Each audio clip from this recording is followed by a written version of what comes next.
Hello everyone, मैं ज्योति चौधरी आप सभी का करंट अफेयर्स की क्लास में वेलकम करती हूँ। तो वीकली करंट अफेयर्स अपन डिस्कस करते हैं। उसी सीरीज में आज अपन बात करने वाले हैं 20 से 26 मई के करंट अफेयर्स की। तो स्टार्ट करते हैं बिना टाइम को वेस्ट करते हुए आज की पहली न्यूज़। आज की पहली न्यूज़ रहने वाली है अंतर्राष्ट्रीय बुकर पुरस्कार। अंतर्राष्ट्रीय बुकर पुरस्कार 2026 जो कि दिया गया है ताइवान ट्रैवलॉग को। किसको दिया गया है? ताइवान ट्रैवलॉग को। लेखक है इसकी यांग स्वांजी। यांग स्वांजी लेखक है। साथ ही अनुवादक की अगर अपन बात करें तो लिन किंग को दिया गया है। पहली बार मंदारिन चीनी भाषा में ये पुरस्कार प्रदान किया गया है। और अगर इस ताइवान ट्रैवलॉग की अगर मैं बात करूं तो ये दो फ्रेंड्स की एक कहानी है जिसमें कुछ खान पान से रिलेटेड ट्रैवल की बातें बताई जाती है। उसी से रिलेटेड जो है ये पुरस्कार पहली बार प्रदान किया गया है। आप इसमें देख सकते हैं ये जो है लेखक लेखिका बोल सकते हैं यांग स्वांजी, और उसके अलावा ये जो है अपनी ये है लिन किंग। ठीक है, लिन किंग जो है अनुवादक। अब ये जो हमारा अंतर्राष्ट्रीय बुकर प्राइज है वो प्राइज 2005 से शुरू हुआ था और इसमें 50,000 पाउंड की राशि प्रदान की जाती है। ये ऐसे अनुवादक को दिया जाता है या फिर ऐसे लेखक को दिया जाता है जिन्होंने जिसका मतलब हिंदी में जिसका इंग्लिश में अनुवाद हुआ हो। और साथ ही अगर मैं 2025 की बात करूं तो 2025 का ये पुरस्कार भानु मुश्ताक को दिया गया था। कन्नड़ लेखिका थी। जिसमें हार्ट लैम्प की बात करूं तो हार्ट लैम्प को ये प्रदान किया गया था। साथ ही अगर एक और गीतांजलि श्री जो है उसको भी ये पुरस्कार 2022 में प्रदान किया गया था। यानी भारत से जो है 2 बार ये पुरस्कार प्राप्त किया जा चुका है। ओके, तो अंतर्राष्ट्रीय बुकर प्राइज। अब अंतर्राष्ट्रीय बुकर पुरस्कार जो एक और दिया जाता है बुकर प्राइज जो कि इंग्लिश भाषा की पुस्तकों के लिए दिया जाता है वो इससे बिल्कुल अलग है। ये अंतर्राष्ट्रीय बुकर पुरस्कार, ये बात आपको ध्यान रखनी है कि अंतर्राष्ट्रीय बुकर पुरस्कार ये उसको दिया जाता है जिसका अनुवाद जो है वो अंग्रेजी में किया गया हो। यानी राशि का विभाजन अनुवादक और लेखिका या लेखक और अनुवादक दोनों के बीच में बराबर बराबर बांट दिया जाता है। यानी अब जो राशि आएगी वो किसके बीच में बटेगी? यांग स्वांजी और लिन किंग के बीच में।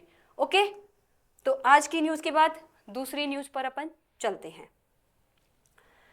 सोर्सेज की अपन बात कर लेते हैं। सूजस रहने वाला है, पीआई भी रहने वाला है। इसके अलावा मैं बोलूँ जितनी भी गवर्नमेंट की वेबसाइट्स है राजस्थान सरकार की, उसके अलावा भारत सरकार की, वहीं से जो है अपनी ऑथेंटिक न्यूज़ ली जाती है। तो टोटली रिलायबल है, बिल्कुल विश्वसनीयता न्यूज़ की है। कहीं पर भी आपको जो है कोई भी ऑथेंटिसिटी की कमी नहीं मिलेगी। साथ ही न्यूज़ अपनी अपन कवर करते हैं राष्ट्रीय, अंतर्राष्ट्रीय और राजस्थान, जो कि आरएएस प्री के साथ साथ मेंस दोनों के लिए क्या है, इंपॉर्टेंट है। अब ये जो अपन ने पुरस्कार वाला क्वेश्चन डिस्कस किया है उसके लिए जो बताना चाहूंगी कि आरएएस प्री में जो है एक्सपेक्टेड है कि ये क्वेश्चन पूछा जाए, तो ताइवान ट्रैवलॉग को मत भूलिएगा। ओके, तो आज की अपनी दूसरी जो न्यूज़ आती है वो इंपॉर्टेंट है एथलेटिक्स, स्पोर्ट्स। जैसा कि मैं आपको बोलूँ ये भी आरपीएससी का फेवरेट है। अगर अपन आरएएस 2024 का प्री का पेपर देखते हैं तो भर भर के स्पोर्ट्स से क्वेश्चन पूछे गए हैं। इतने क्वेश्चन की स्टूडेंट्स को आए ही नहीं थे। इवन जो है सब स्किप भी करके आए क्योंकि स्पोर्ट्स का लेवल बहुत ज़्यादा हाई था।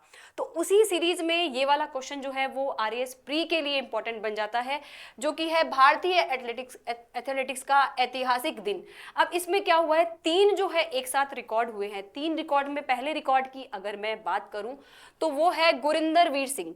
कौन है? गुरिंदर वीर सिंह, जो कौन है 100 मीटर का जो है उन्होंने रिकॉर्ड बनाया है। वो भी कितने सेकंड में इन्होंने पूरा किया है? 10.09 सेकंड में। ठीक है, यानी नया राष्ट्रीय रिकॉर्ड इन्होंने बना लिया है। किसने बना लिया है? गुरिंदर वीर सिंह ने। अब 10 यानी मैं बात करूं 10.10 सेकंड से भी कम समय का जो है पहली बार रिकॉर्ड इन्होंने बनाया है। तो इन्होंने बहुत सारे रिकॉर्डों को तोड़ते हुए 100 मीटर की जो स्पर्धा है उसमें एक नया रिकॉर्ड जो है वो लेकर आए हैं। दूसरा नाम आता है विशाल टीके का। ठीक है, विशाल टीके ने क्या किया है कि 400 मीटर की जो रेस है उसके अंदर 44.28 सेकंड में इन्होंने जो है एक नया रिकॉर्ड क्रिएट किया है। रेस को इन्होंने मात्र 44.28 सेकंड में पूरा कर दिया है। यानी मैं आपको बताना चाहूँ 45 सेकंड से भी कम समय में इन्होंने पूरा किया है। तो इसीलिए जो है नया राष्ट्रीय रिकॉर्ड इन्होंने बनाया। तीसरा नाम निकलकर आता है तेजस्विन शंकर का। तेजस्विन शंकर, इन्होंने डेकाथलॉन जो में क्या किया है, 8000 से भी ज्यादा अंक जो है अर्जित किए हैं, और ऐसा करने वाले भी ये क्या है, पहले भारतीय हैं। तो 3 नाम आ गए, गुरिंदरवीर सिंह और तेजस्विन शंकर और विशाल टीके। आप देख सकते हैं इधर इमेज में, ये है गुरविंदर सिंह, ठीक है, ये है, ठीक है, गुरिंदरवीर सिंह, और ये अपने आ जाते हैं तेजस्विन शंकर, ठीक है, और विशाल टीके। इस तरह से 3 जो रिकॉर्ड है, ये तीनों नाम आपको प्री के अकॉर्डिंग अच्छे से ध्यान रखने हैं। ओके, अब चलते हैं अपनी नेक्स्ट न्यूज पर। नेक्स्ट न्यूज आ जाती है नरेंद्र मोदी जी के लिए, जो भारत के पीएम हैं। उनको एक प्रतिष्ठित सम्मान से सम्मानित किया गया है, जो कि दिया गया है FAO, यानी फूड एंड एग्रीकल्चर ऑर्गेनाइजेशन, यानी खाद्य एवं कृषि संगठन, जो कि UN की एक महत्वपूर्ण संस्था है। तो FAO का एक सर्वोच्च सम्मान नरेंद्र मोदी को प्रदान किया गया है, जिसका नाम है एग्रीकोला मेडल 2026। तो एग्रीकोला मेडल 2026 से नरेंद्र मोदी को सम्मानित किया गया है, देने वाला FAO। और सभी को पता है कि FAO का मुख्यालय कहाँ है, रोम, इटली में। तो वहीं पर इनको ये पुरस्कार दिया गया है। अब ये क्यों दिया गया है, मोदी जी को ये सम्मान क्यों दिया गया है? रीजन ये है कि मोदी जी ने खाद्य से रिलेटेड जो है बहुत अच्छा काम किया है। इसके अलावा भुखमरी, ठीक है, तो ये पुरस्कार उन लोगों को दिया जाता है जो कृषि क्षेत्र में, खाद्य सुरक्षा में, इसके अलावा कि भूख जो है, भुखमरी जो है, उसको दूर करने का प्रयास करते हैं, उनको ये दिया जाता है। तो अभी किसको दिया गया है? नरेंद्र मोदी को दिया गया है। तो खाद्य सुरक्षा और मानव कल्याण के क्षेत्र में नरेंद्र मोदी जी को ये सम्मान जो है वो प्रदान किया गया है। अब उसके अलावा मैं नरेंद्र मोदी जी के 1-2 सम्मान की भी बात करूं, जो काफी बड़े लेवल पे थे, क्योंकि FAO का सर्वोच्च सम्मान इनको मिला है। उसके बाद अगर मैं आपसे बात करूं, ये तो हमारा एग्रीकोला मेडल हो गया। मानकर चलिए कि प्री में आज की जो क्वेश्चन की जो मैं सीरीज लेकर आई हूं, मैं कह रही हूं आपको बहुत ही इंपॉर्टेंट रहने वाली है, क्योंकि इससे प्री में क्वेश्चन जरूर पुटअप होंगे, 2 से 3 क्वेश्चन। तो काफी इंपॉर्टेंट रहने वाली है आज की जो अपनी करंट अफेयर्स की सीरीज है। तो ये वाला हो गया। उसके अलावा एक प्राइज उनको 2018 में मिला था, चैंपियंस ऑफ द अर्थ, जो कि पर्यावरण संरक्षण में सबसे बड़ा पुरस्कार माना जाता है। तो ये जो है, जब ISA आया था ना, इंटरनेशनल सोलर अलायंस, तो उसके उपलक्ष्य में जो है, जब इन्होंने हमने ISA प्रारंभ किया था, तो उसके कारण पर्यावरण संरक्षण के लिए नरेंद्र मोदी जी को champions of the earth award दिया गया था, जो कि संयुक्त राष्ट्र संघ में पर्यावरण क्षेत्र का अपने आप में बहुत ही बड़ा जो है पुरस्कार है। फिर 2018 में ही सियोल शांति पुरस्कार भी नरेंद्र मोदी जी को प्रदान किया गया था, जो कि आर्थिक क्षेत्र में इन्होंने बहुत सारे काम किए थे, उसके अलावा शांति से रिलेटेड बहुत सारे काम किए थे। तो उस उपलक्ष्य में भी सियोल की एक संस्था थी दक्षिण कोरिया की, उसके द्वारा जो है नरेंद्र मोदी जी को ये सम्मान दिया गया था। ठीक है, तो ये जो एग्रीकोला मेडल है, ये आपको ध्यान रखना है। कौन सी संस्था प्रोवाइड कराती है? FAO, ये आपको ध्यान रखना है, जिसका मुख्यालय कहाँ है? रोम, इटली में। ओके, अब चलते हैं अपनी नेक्स्ट न्यूज पर। नेक्स्ट न्यूज है भारत इटली समझौता। ठीक है, भारत और इटली के बीच में एक समझौता हुआ है, जो किसको लेकर हुआ है? एक तो स्ट्रेटेजिक, जो हमारा स्पेशल स्ट्रेटेजिक पार्टनरशिप को लेकर हुआ है, साथ ही IMEC, ठीक है, जो कि क्या है? Indian middle east economic corridor है, उसको लेकर बातचीत की गई है। यानी भारत और यूरोप में कनेक्टिविटी और व्यापार को बढ़ाने के लिए बात हुई है। साथ ही 2026 के आसपास या 27 में इसका एक पहली बार जब सम्मेलन होगा, उस पर भी जो है प्रकाश डाला गया था। साथ ही क्रिटिकल मिनरल्स के क्षेत्र में भी जो है इसमें कहीं ना कहीं समझौता हुआ है, जिसमें लिथियम की बात करें, कोबाल्ट की बात करें और कोबाल्ट दोनों की सप्लाई चेन की बात करें, यानी जो हमारे क्रिटिकल मिनरल्स हैं उनकी हम सप्लाई चेन की बात करने वाले हैं। तो इसके लिए भी समझौता हुआ है। इसके अलावा मैं बात करूं रक्षा सहयोग में कि सह विकास और सह उत्पादन, साथ साथ ही विकास करेंगे और साथ साथ ही उत्पादन करेंगे, तो रक्षा सहयोग भी हुआ है। व्यापार और निवेश में ये टारगेट लिया गया है कि 2029 तक भारत और इटली जो है वो 20 जो अरब यूरो है तब तब तक का क्या करेंगे, व्यापार जो है बढ़ाएंगे। ओके, इसके अलावा शिक्षा में, विज्ञान में और अनुसंधान में भी समझौते हुए हैं और विज्ञान के क्षेत्र में तो एक संस्था का निर्माण करने की बात भी की गई है। इसके अलावा 2027 को संस्कृति एवं पर्यटन का वर्ष दोनों ने घोषित किया है, यानी 2027 को हम संस्कृति और पर्यटन वर्ष के रूप में मनाएंगे। तो इस तरह से भारत और इटली के जो संबंध हैं वो और भी प्रगाढ़ हो रहे हैं। अब नरेंद्र मोदी जी को जो है खुद आप देख सकते हो जॉर्जिया मेलोनी ने इनवाइट किया था, उसके बाद जो है नरेंद्र मोदी गए थे। नेक्स्ट न्यूज अपनी आ जाती है पंजत महोत्सव। पंजत महोत्सव कह दीजिए या फिर पंजत उत्सव कह दीजिए, कुछ भी कह दीजिए। अब ये उत्सव जो है कोई नया नहीं है, चर्चा में अभी इसीलिए आया है क्योंकि ये 400 से 500 साल पुराना उत्सव वापस से जम्मू कश्मीर के अनंतनाग में ये प्रारंभ किया गया है। तो पहले काफ़ी सालों से चला आ रहा था, लेकिन कहीं किसी कारणवश ये बंद हो गया था, फिर वापस से अब ग्रामीणों के द्वारा ये अनंतनाग में जम्मू कश्मीर में प्रारंभ हुआ है, यानी लगभग 400 से 500 वर्ष पुराना है जो अब वापस से प्रारंभ हुआ है। स्थान की बात करें तो अनंतनाग जो कि दक्षिण जम्मू कश्मीर में पड़ता है। अब समय जो है ये लगभग मई माह में मनाया जाता है, वो भी धान की जब बुआई होती है ना उससे पूर्व मनाते हैं। तो अभी धान की बुआई जो है वो होने वाली है, तो उससे पूर्व क्या कर रहे हैं, हम इसको मना रहे हैं। अब उद्देश्य क्या है, देखो सबसे बड़ा इंपॉर्टेंट आता है कि ये जो है जो पंजत उत्सव है ये उत्सव नहीं है बल्कि ये एक पर्यावरण संरक्षण की एक पहल है। मैं कह दूं जल संरक्षण की, नदी संरक्षण की क्या है, एक पहल है। सतत विकास को बढ़ावा देने वाली क्या है, एक पहल है। अब पहल क्यों है, क्योंकि इसमें जो है वो पारंपरिक जो टोकरियां होती है जो ग्रामीण खुद बनाते हैं उसके द्वारा जो है नदी में जो कचरा है, गाद है, खरपतवार है, उसको साफ किया जाता है। साथ ही मछलियां पकड़ने के लिए भी जो है मच्छरदानी या फिर कोई जाली वगैरह खुद ही बनाते हैं, उन्हीं का यूज करते हैं। तो टोटली तरीका जो है वो क्या रहने वाला है, इको फ्रेंडली तरीके से जो है नदी की सफाई की जाती है। और पंजत जो है, यहाँ पर जो वर्ड पंजत है, ऐसा माना जाता था कि 500 झरने यहाँ पर कभी बहा करते थे पहले के टाइम में। तो 500 झरनों के कारण इस जगह का नाम पड़ गया पंजत, ठीक है, या इस उत्सव का नाम पड़ गया पंजत उत्सव। तो 500 झरने यहाँ पर बहा करते थे। तो इसका उद्देश्य क्या हो गया, जल संरक्षण एवं पर्यावरण संरक्षण। अब ये अनुष्ठान भी एक रूहान पोष नाम की एक परंपरा होती है जिसमें वो अपने जो पूर्वज होते हैं उनको श्रद्धांजलि देते हैं। तो उस टाइम भी जो है इसका आयोजन होता है। और सबसे बड़ी बात ये भी आती है इसमें कि जब ये मछलियों को पकड़ते हैं तो यहाँ पर बाद में सामूहिक भोज का भी आयोजन किया जाता है, यानी यहाँ पर सब एक साथ जो है वो भोजन भी करते हैं। और नदी संरक्षण व सामुदायिक भोज की परंपरा है। महत्व की अगर बात करते हैं तो क्या आता है, सामुदायिक सहभागिता, क्योंकि सब मिलकर क्या कर रहे हैं, नदी की सफाई कर रहे हैं, झरनों की सफाई कर रहे हैं, जो मिट्टी खरपतवार और जो गंदगी जमा हो गई है उसकी सफाई खुद कर रहे हैं।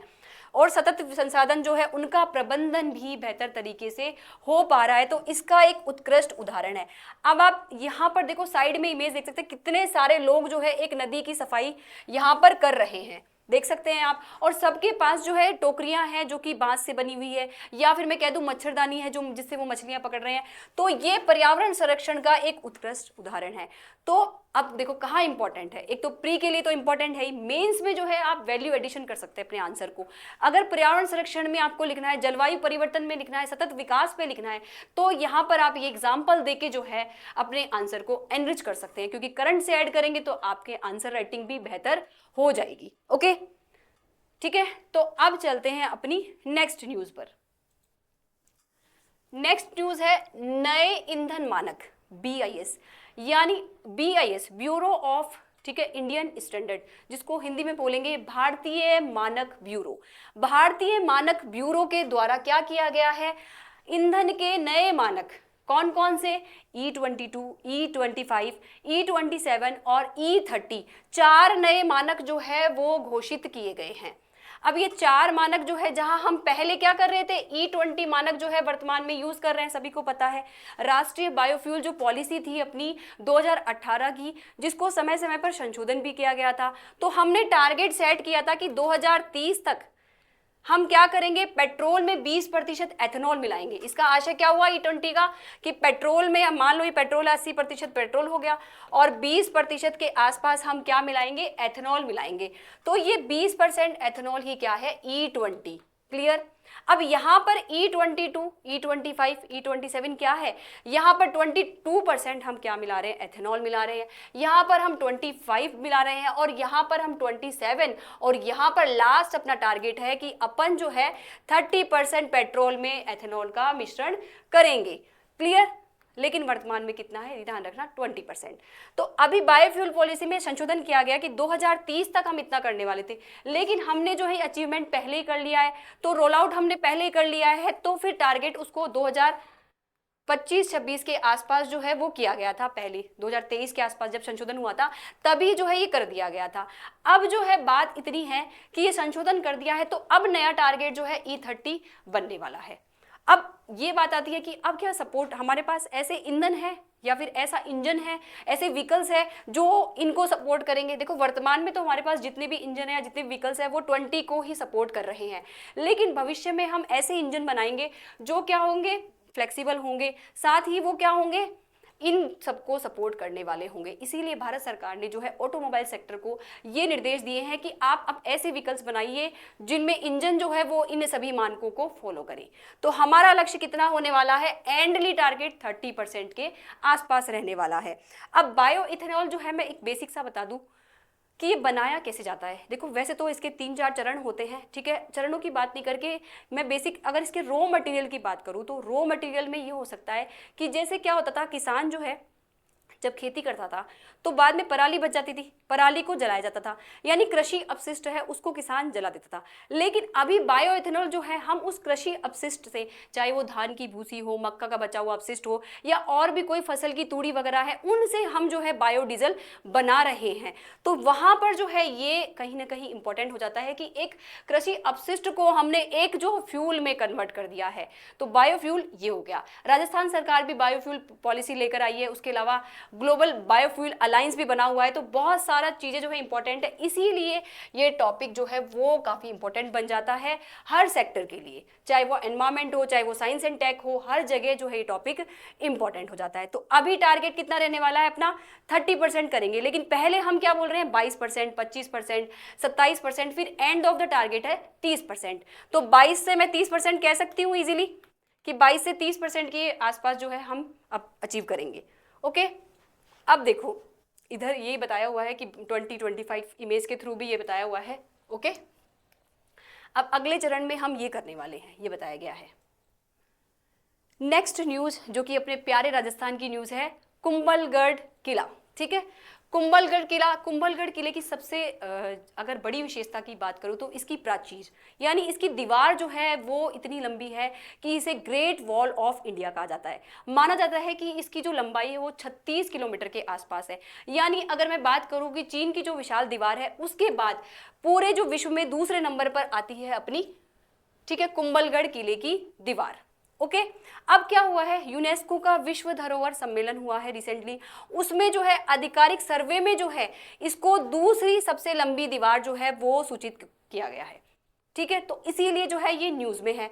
और दीवार की लंबाई मैंने बताया आपको 36 किलोमीटर है। अब कुंभलगढ़ दुर्ग के बारे में थोड़ा बात कर लेते कि राणा कुंभा के द्वारा ये बनाया गया था, साथ ही मेवाड़ की संकटकालीन राजधानी भी कहते हैं, महाराणा प्रताप की ये जन्मस्थली मानी जाती है। और अभी हाल ही में जो राष्ट्रीय स्वयंसेवक संघ के मोहन भागवत जी ने भी स्टेटमेंट दिया था क्या, कि बच्चों को जो है कुंभलगढ़ दुर्ग विजिट कराएं, यानी उसकी महत्ता को उन्होंने बताया कि इतना अच्छा दुर्ग है, इतनी लंबी दीवार है या प्राचीर है, तो उसको बच्चों को दिखाना चाहिए। तो उन्होंने भी स्टेटमेंट दिया था, तब भी ये हाईलाइट हुआ था।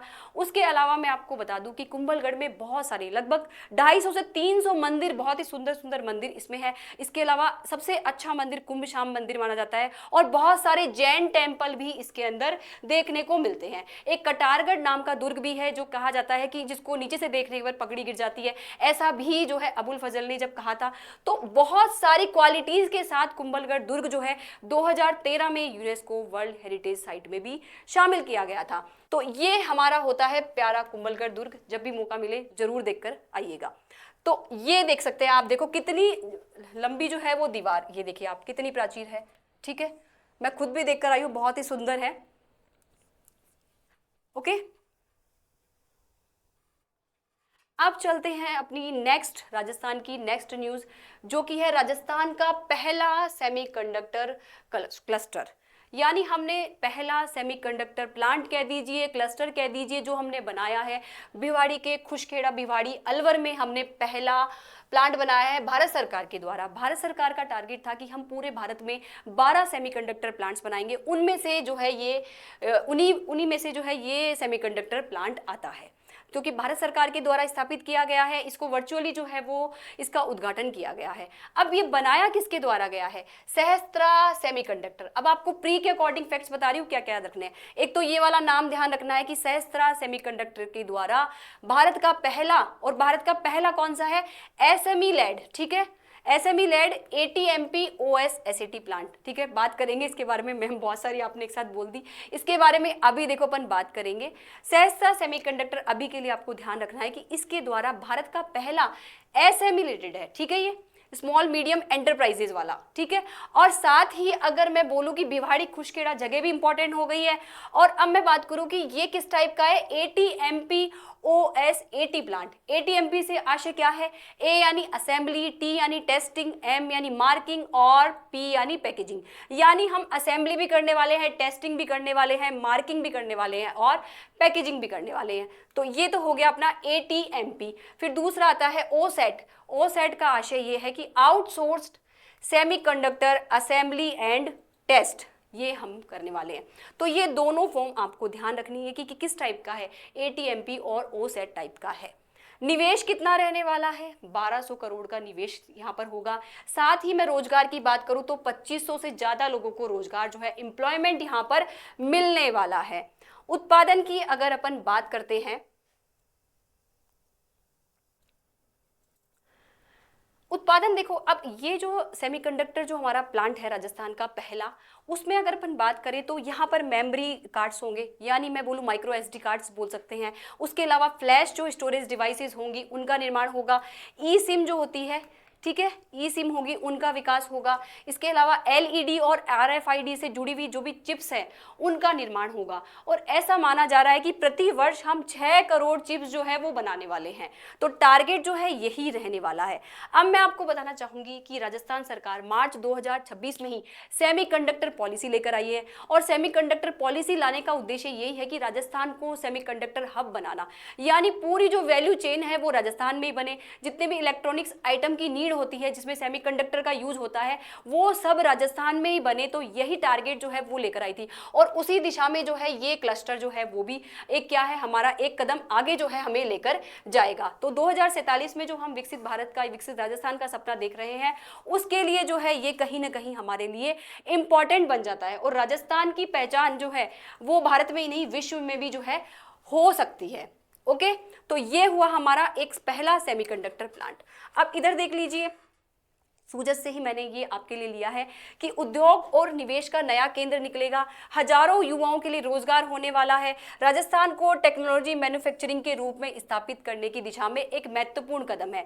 देखो यहाँ पर सेमीकंडक्टर की बात है, इलेक्ट्रॉनिक्स कंपोनेंट जो होते हैं सारे वो बनाए जाएंगे, आरएफआईडी वाला चीजें वो भी बनाई जाएगी। इसके अलावा ईवी के जो कंपोनेंट्स हैं वो भी यहाँ पर बनाए जाएंगे। और एयर कंडीशनर जो एसी आप यूज करते हैं उसके कंपोनेंट भी यहाँ पर बनाए जाएंगे।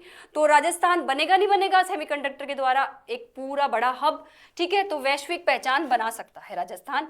तो राजस्थान के लिए काफी इंपॉर्टेंट न्यूज है। प्री और मेंस दोनों के लिए जो है ये न्यूज इंपॉर्टेंट रहने वाली है। तो इसको जो है प्री और मेंस दोनों के अकॉर्डिंग आपको रेडी करना है। ओके, नेक्स्ट, तो आज की न्यूज के बाद हम लेने वाले हैं कुछ एमसीक्यूज जो कि अपनी न्यूज है उसी पर आधारित है। तो पहला अपनी न्यूज आती है करंट अफेयर्स की, कथन आधारित जो है प्रश्नोत्तरी हम लेते हैं। पहला प्रश्न आता है कि अंतरराष्ट्रीय बुकर प्राइज 2026 के संदर्भ में निम्नलिखित कथनों पर विचार कीजिए। ठीक है, तो आपको दो स्टेटमेंट यहाँ पर दिए हुए हैं। पहला स्टेटमेंट है, यह पुरस्कार मूल रूप से मंदारिन चीनी भाषा में लिखे गए ताइवान ट्रैवलों को दिया गया है। बताइए करेक्ट है या नहीं। स्टेटमेंट अभी अपन न्यूज पढ़कर आए हैं, पहली न्यूज ही अपनी ये वाली थी। तो ये पुरस्कार मूल रूप से बिल्कुल करेक्ट है। मंदारिन चीनी भाषा में जो लिखा गया है ताइवान ट्रैवलोग, उसको प्रदान किया गया है। बिल्कुल करेक्ट स्टेटमेंट है। ये नाम आपको बिल्कुल नहीं भूलना है, ताइवान ट्रैवलोग, जो कि मंदारिन चीनी भाषा का है। ठीक है, कई कई बार आप जो है इस ताइवान को देख के ताइवानी लैंग्वेज मत बना लीजिएगा, यहाँ पर मंदारिन चीनी भाषा में लिखा गया है। और ये जो है पहली बार ऐसा हुआ है कि मंदारिन भाषा में पुरस्कार मिला है। फिर आता है, इस पुस्तक के लेखक लिन किंग है और इसका अनुवाद यांग स्वांगजी द्वारा लिखा गया है। अब ये बताइए आप, अब देखो मजे की बात यह है कि ये जो अंतर्राष्ट्रीय बुकर पुरस्कार है, लास्ट ईयर भी 2 महिलाओं को दिया था, इस बार भी 2 महिलाओं को दिया गया है और हो सकता है कि आगे भी जो है महिलाओं को मिले। तो महिलाओं का रेशियो जो है पुरस्कार में बढ़ता जा रहा है। तो अब देखो यहाँ पर क्या हुआ है, लेखक जो है लिन किंग नहीं है, अनुवादक भी यांग स्वांगजी नहीं है, यहाँ पर क्या हुआ है, चेंज कर दिया गया है। यानी अगर मैं बोलूँ लेखिका कौन है, यांग स्वांगजी, जबकि अनुवादक कौन है, यहाँ पर लिन किंग है। तो ये स्टेटमेंट अपना रॉन्ग हो जाता है। ओके, तो पहला स्टेटमेंट करेक्ट है और दूसरा स्टेटमेंट क्या है, रॉन्ग है। तो यहाँ पर आंसर क्या निकल कर आएगा अपना, यहाँ पर आंसर निकल कर आएगा ऑप्शन ए। ठीक है, तो ये वाला ऑप्शन गलत, ये वाला भी गलत, ये वाला भी गलत, तो option A is the right answer. Okay, अब हम चलते हैं नेक्स्ट क्वेश्चन पर। नेक्स्ट क्वेश्चन आता है, राजस्थान के पहले सेमीकंडक्टर क्लस्टर के संदर्भ में निम्न कथनों पर विचार कीजिए। ठीक है, अभी लास्ट न्यूज जो है वो सेमीकंडक्टर, यही अपनी न्यूज थी, उसी पे क्वेश्चन है। स्टेटमेंट है, आपको 3 स्टेटमेंट दिए गए हैं, उसके आधार पर आपको बताना है कि कौन सा ऑप्शन सही है, कौन सा ऑप्शन गलत है। तो पहला स्टेटमेंट आता है, यह भिवाड़ी अलवर में स्थापित है। अब भिवाड़ी में भी आपको ध्यान रखना है, खुशखेड़ा प्रॉपर जो है जगह खुशखेड़ा में स्थित है। तो राजस्थान का पहला जो सेमीकंडक्टर है, ये स्टेटमेंट आ जाता है। दूसरा आता है, ये भारत का पहला एसएमई लेड एटीएमपी ओ सेट प्लांट है। ठीक है, ये तो अभी अपन ने 2 बार डिस्कस कर लिया है, तो ये भी पता होगा आपको सही है या गलत है। इसका निवेश 1200 करोड़ रुपए है। अब देखो तीनों स्टेटमेंट को अपन देखते हैं कि कौन सा सही है कौन सा गलत। ये वाला स्टेटमेंट करेक्ट है, भिवाड़ी अलवर में स्थापित है हो। उसके अलावा भारत का पहला है, ये बिल्कुल सही है। एसएमई लेड वाला क्या है, ये पहला है, यानी स्मॉल मीडियम एंटरप्राइजेस वाला, और इस कैटेगरी का क्या है, ये पहला जो है प्लांट है। क्लियर, तो ये स्टेटमेंट भी अपना क्या है, करेक्ट है। अब इसका निवेश जो बात करें, टोटल निवेश जो है वो 1200 करोड़ रहने वाला है। तो ये स्टेटमेंट अपन ने देखा था, अभी मैंने आपको पढ़ाया था, वहां पे 1200 करोड़ रुपए बताया था। तो इन्वेस्टमेंट कितना है, 1200 करोड़ का है, तो ये स्टेटमेंट भी सही है। तो मैं ये कह सकती हूँ कि तीनों स्टेटमेंट जो है वो करेक्ट है। तो तीनों स्टेटमेंट में ये वाला ऑप्शन गलत है, ये वाला भी गलत है, और सी ऑप्शन जो है वो हमें सही देखने को मिलता है, जिसमें 1, 2 और 3, क्योंकि तीनों स्टेटमेंट क्या है यहाँ पर सही है। तो जब भी प्री का क्वेश्चन सॉल्व करें, स्टेटमेंट जो है आपको बहुत ध्यान से देखने हैं। क्यों, क्योंकि जब अपन देखते हैं तो कई बार आता हुआ क्वेश्चन भी जो है वो गलत हो जाता है, because of choosing the wrong statement. Okay, तो ये अपना हुआ दूसरा प्रश्न। अब चलते हैं अपन तीसरे प्रश्न पर। ठीक है, तीसरा प्रश्न है जो कि है, एग्रीकोला मेडल 2026 के संबंध में निम्न कथनों पर विचार कीजिए। एग्रीकोला मेडल, ठीक है, नरेंद्र मोदी जी को दिया गया है। तो स्टेटमेंट है कि यह सम्मान किसको दिया गया है, प्रधानमंत्री नरेंद्र मोदी को दिया गया है, पहला स्टेटमेंट है। दूसरा स्टेटमेंट है, यह पुरस्कार WHO द्वारा प्रदान किया जाता है। WHO यानी वर्ल्ड हेल्थ ऑर्गेनाइजेशन। WHO क्या है यहाँ पर, वर्ल्ड हेल्थ ऑर्गेनाइजेशन यानी विश्व स्वास्थ्य संगठन, और यह खाद्य सुरक्षा एवं मानक कल्याण से संबंधित है। ठीक है, अब आप देखो, मैं इस क्वेश्चन को ये नहीं बोल रही, आपने कुछ नहीं पढ़ा, आपने करंट अफेयर्स को पढ़ा ही नहीं है, तो भी आप इसको सॉल्व कर सकते हैं। कैसे कि एग्रीकोला मेडल आपने सोचा कि नरेंद्र मोदी को दिया है, ठीक है, ये थोड़ा थोड़ा आपने पता है, ठीक है, इस स्टेटमेंट को मान लो आपने करेक्ट कर दिया। अब इन दोनों को चेक करते हैं। अब ये देखो WHO को दे रहे हैं, तो या तो ये स्टेटमेंट रॉन्ग होना चाहिए या फिर ये वाला होना चाहिए। अब यहाँ पर जो है आप रिस्क ले सकते हैं 50-50 वाला। क्यों, क्योंकि WHO देगा तो वो खाद्य सुरक्षा और मानव कल्याण में कैसे देगा, वो तो स्वास्थ्य के क्षेत्र में देगा। तो यहाँ पर या तो ये स्टेटमेंट रॉन्ग है, ये स्टेटमेंट रॉन्ग है। तो अब आपको यहाँ पर एलिमिनेशन जो तकनीक है, एलिमिनेशन का यूज करना है और उसके अकॉर्डिंग जो है आपको रिस्क उठाना है, तो आपका आंसर करेक्ट हो सकता है। अब लेकिन चूंकि अपन पढ़कर आए हैं तो अपन चेक करते हैं कि क्या जो है वो हो सकता है।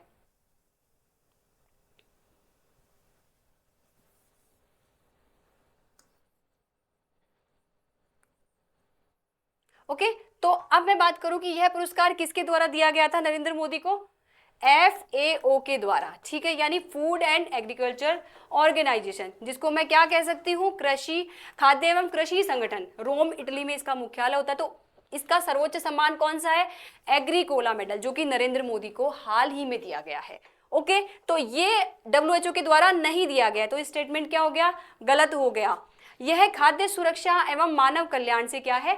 संबंधित है, बिल्कुल करेक्ट है। उनको खाद्य सुरक्षा और मानव कल्याण की दिशा में ये प्राइज जो है वो प्रदान किया गया है। तो ये स्टेटमेंट सही है। तो कौन से फर्स्ट और जो 3 है अपने स्टेटमेंट करेक्ट है और 2 स्टेटमेंट रॉन्ग है। तो अब हमको इसमें से चूज करना है कि कौन सा सही है, कौन सा गलत है। तो केवल 1 और 3 सही या गलत है? ठीक है, सत्य है। ठीक है, 1 और 3 ही तो अपना सही है, ये भी गलत है, ये भी गलत है, ये भी गलत है। तो करेक्ट आंसर अपना हो जाता है केवल 1 और 3।